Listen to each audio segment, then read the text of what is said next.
नमस्कार साथियों, स्वागत है आप सभी का आपके अपने YouTube चैनल आर के ज्ञान केंद्र पर। तो साथियों, हाजिर है हम एक नए वीडियो के साथ आपकी सेवा में।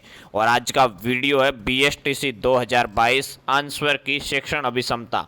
शिक्षण अभिक्षमता के 50 सवालों की आंसर की पूरी सेपरेट आपको बताई जाएगी। वीडियो के एंड तक बने रहना है। साथ ही साथ चैनल पर पहली बार आए तो सब्सक्राइब जरूर कीजिए, क्योंकि आगे भी आपको ऐसे ही वीडियोस मिलते रहेंगे।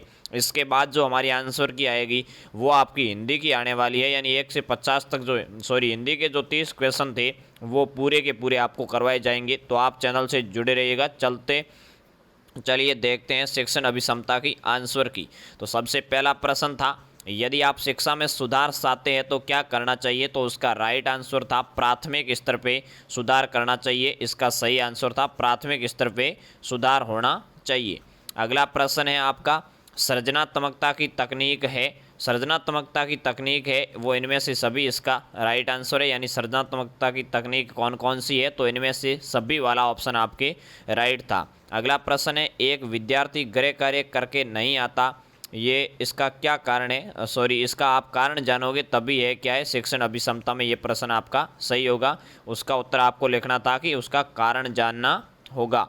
अगला प्रश्न है आपका, मूल्यांकन की उपयुक्त परिभाषा। तो मूल्यांकन की उपयुक्त परिभाषा ऊपर वाली 3 परिभाषाएं दी गई थी और चौथा था इनमें से सभी। तो उसका राइट आंसर इनमें से सभी था। विद्यार्थियों में संवेगात्मक समायोजन हेतु क्या करना है, तो इनमें से सभी इसका भी राइट आंसर था। बिल्कुल ये आपके 3-3 नंबर वाले प्रश्न हैं। अगर इनसे आपने ये नहीं किए तो फिर आपको कम नंबर मिलेंगे। शिक्षण का सत्तावादी स्तर किस पर केंद्रित होना चाहिए, तो वो शिक्षक केंद्रित होना चाहिए। शैक्षिक प्रौद्योगिकी की विशेषता नहीं है, तो नीरस है वो शैक्षिक प्रौद्योगिकी की विशेषता नहीं है, यानी शैक्षिक प्रौद्योगिकी की विशेषता नहीं है पूछा गया, तो इसमें आपको नीरस करना था। अगला प्रश्न देखते हैं, पाठ योजना मदद करती है ए और बी दोनों की। किसकी? ए और बी दोनों की पाठ योजना है वो मदद करती है, यानी इसमें ए और बी दोनों राइट थे। विद्यालय में विद्यार्थियों को कैसे अभिप्रेरित करें, तो गहन अध्ययन द्वारा आप विद्यालय में विद्यार्थियों को अभिप्रेरित कर सकते हैं। इसके बाद है, आईसीटी में अध्यापक की क्या भूमिका है। तो आईसीटी में अध्यापक की भूमिका समन्वयक की होती है। शिक्षण अधिगम सामग्री का प्रयोग इनमें से सभी, यानी ऊपर वाले तीनों सही थे और इनमें से सभी चौथा आपका इसका राइट आंसर था। अगला प्रश्न देखते हैं, बालक सीख रहा है इसका निर्धारण कैसे करेंगे। तो उनसे प्रश्नोत्तर करेंगे और प्रश्नोत्तर सुनेंगे तभी पता चलेगा कि बालक सीख रहा है या नहीं सीख रहा है।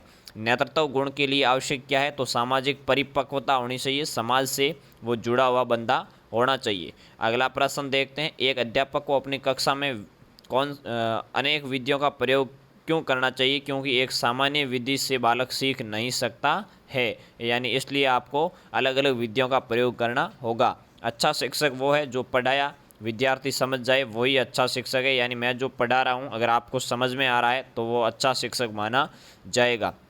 विद्यार्थियों में नैतिक मूल्यों का विकास नैतिक मूल्यों पर व्याख्यान देकर किया जा सकता है। इसका राइट आंसर हो जाएगा नैतिक मूल्यों पर व्याख्यान देकर। सृजनात्मकता सबसे उपयुक्त मानी जाती है। सृजनात्मकता सबसे उपयुक्त किस में रहती है, तो नवीनता में रहती है। इसका सही आंसर आपका नवीनता हो जाएगा। अगला प्रश्न है, सतत व्यापक मूल्यांकन में ग्रेडिंग प्रणाली सीसीई में ग्रेडिंग प्रणाली क्यों लागू की गई, क्योंकि विद्यार्थियों के औपचारिक एवं कार्यालय अभिलेख के लिए। मात्र भाषा सीखने का प्रभावी माध्यम क्या है, तो बातचीत करना, यानी संप्रेषण करना भाषा सीखने का प्रभावी माध्यम हो जाएगा। ये सतत वाला मैंने बता ही दिया आपको। विद्यालयों में पुस्तकालयों की स्थापना क्यों की जाती है, क्योंकि बच्चे खाली समय का उपयोग कर सकें। पहला, दूसरा, तीसरा इस प्रकार से ऑप्शन थे और इनमें से सभी है वो आपका राइट हो जाएगा। शिक्षण कौशल है वो भी इनमें से सही है। LSRW जो आपका शिक्षण कौशल होता है वो अच्छे से आपको पता है, इनमें से सभी इसका राइट आंसर हो जाएगा। शिक्षक विद्यार्थी में कौन सा गुण होना चाहिए, तो शिक्षक विद्यार्थी में सबसे ज़्यादा गुण है वो जिज्ञासा का होना चाहिए। पाठ्यचर्या है वो कैसी होनी चाहिए, बाल केंद्रित होनी चाहिए। ये इस प्रकार से प्रश्न आपके पूरे के पूरे मैं आपको करवा रहा हूँ, तो आप लास्ट तक बने रहिएगा, बहुत अच्छे से आपको समझा दूंगा। संप्रेषण का कौन सा प्रकार तीव्रतम है, तो सांकेतिक है, यानी कहीं अगर बत्ती जल रही है तो आप उसको सबसे पहले देख के उसकी अनुपालना करोगे। नेतृत्व गुणों का विकास बालकों में व्यक्तित्व विकास के लिए किया जाता है, न कि नेता बनने के लिए।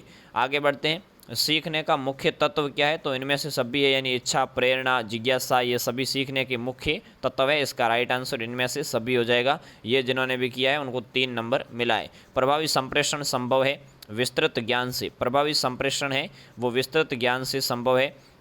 चलिए आगे बढ़ते हैं। मूल्यांकन को मापने की विधि गुणात्मक और परिमाणात्मक, इसमें से दोनों सही थे। सीखना विकास की प्रक्रिया है, ये एक परिभाषा पूछी गई थी, ये मनोविज्ञान की परिभाषा है, आपके लेवल से बढ़कर पूछी गई है। इस व से इस व को याद किया जाता है। रीट वालों के लिए ये ईजी है क्योंकि मैं खुद रीट की तैयारी कर रहा हूँ। सीखना विकास की प्रक्रिया है तो वो वुडवर्थ ने कहा था, ये आपको पता होना चाहिए। हालांकि सरल परिभाषा है लेकिन रीट के लेवल की है। शिक्षा में अवरोधन, किसी बालक का 1 वर्ष से अधिक समय तक एक ही क्लास में रहना शिक्षा में अवरोधन कहलाता है, यानी बार बार फेल हो जाना।